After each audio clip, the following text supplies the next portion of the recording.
The year was 2006. Mario was dead. It had been 14 years since the last 2D Mario game, and fans were begging for something new, because the last one sucked. So, Nintendo listened and revived Mario by releasing a brand new 2D Mario game. You could tell because it's in the title. It was praised by fans and critics for being a return to form, while also adding new things to innovate the series even further. And also the game was just fun in general. It was for this reason, and also it made Nintendo a lot of money, that they decided to do it again 3 years later with New Super Mario Bros. Wii. It was very similar to the one on DS, with only a few things changed, like new power-ups and multiplayer that's a whole load of not fun. Despite the similarities, it was still Mario, so it was praised by fans and critics once again. It was for this reason, and also it made Nintendo a lot of money again, that 3 years later, they did it again.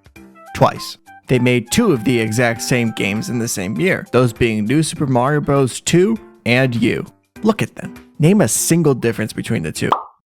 Shut up! At this point, people were sick and tired of the new series because it was proving to be the exact same thing over and over again, with only a few minor changes to make each one stand out. It was time for Nintendo to do something different. They thought that meant replacing Mario with his brother Luigi. They were wrong. They eventually figured it out, only took them 11 years, and released the brand 2D Mario game, Super Mario Wonder. So why is this game, out of all the 2D Mario games, the most important one in the series?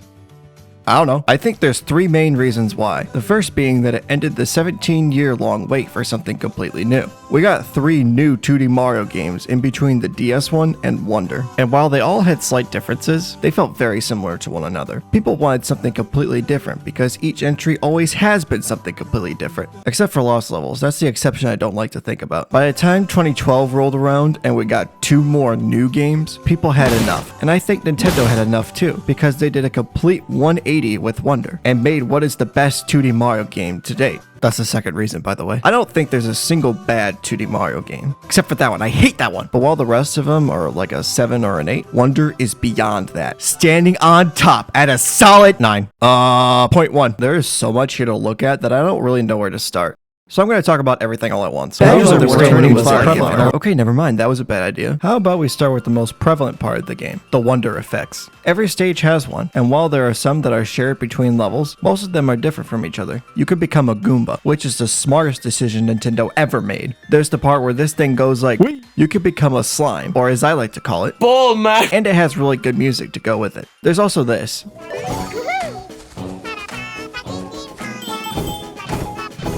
This is the second stage.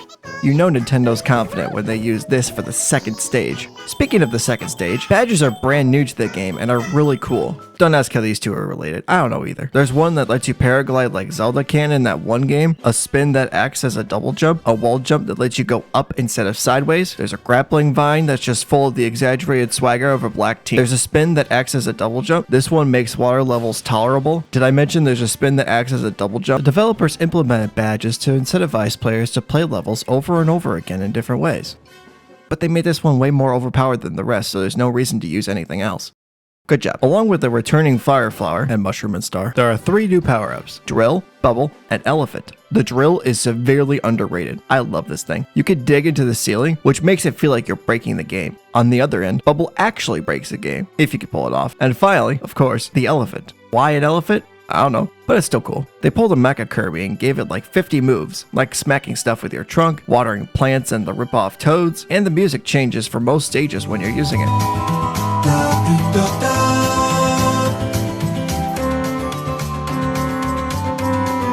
This game has all sorts of little details like this. For example, have you ever wondered what it was like if Elephant Mario was on the edge of a cliff? Or what if he did it backwards? How much strain does an elephant put on Yoshi's back? The amount of attention to detail in this game is insane. Enemies will react when they're about to get sent to the Shadow Realm. You spit fireballs with both hands now. Each power-up has a silhouette behind it. All of these minute details add just enough to make this game truly wonderful. Was it something I said? One of the biggest downsides of this game was the length. It only took me 15 hours to 100% the game. Here's a list of games that I've 100%ed.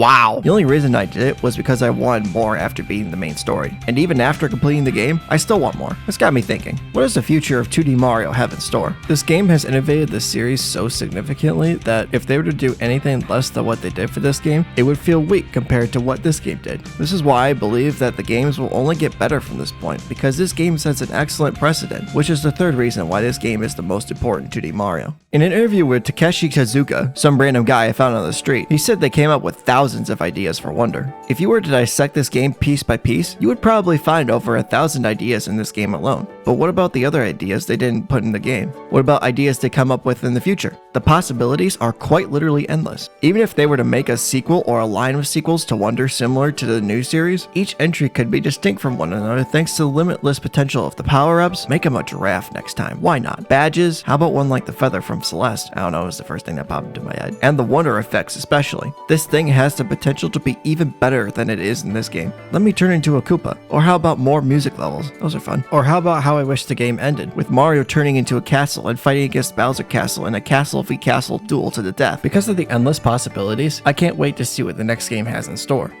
Wonder launched only a month ago, and I want to see the next one already. Hurry up, Nintendo! Thanks for watching. I can sense and detect by the power of guessing that you're not subscribed. It would help me out if you change that. Also, if you're interested in Smash Bros, which you might be if you watch this video, you might be interested in this video. The video ended a long time ago. Why are you still here?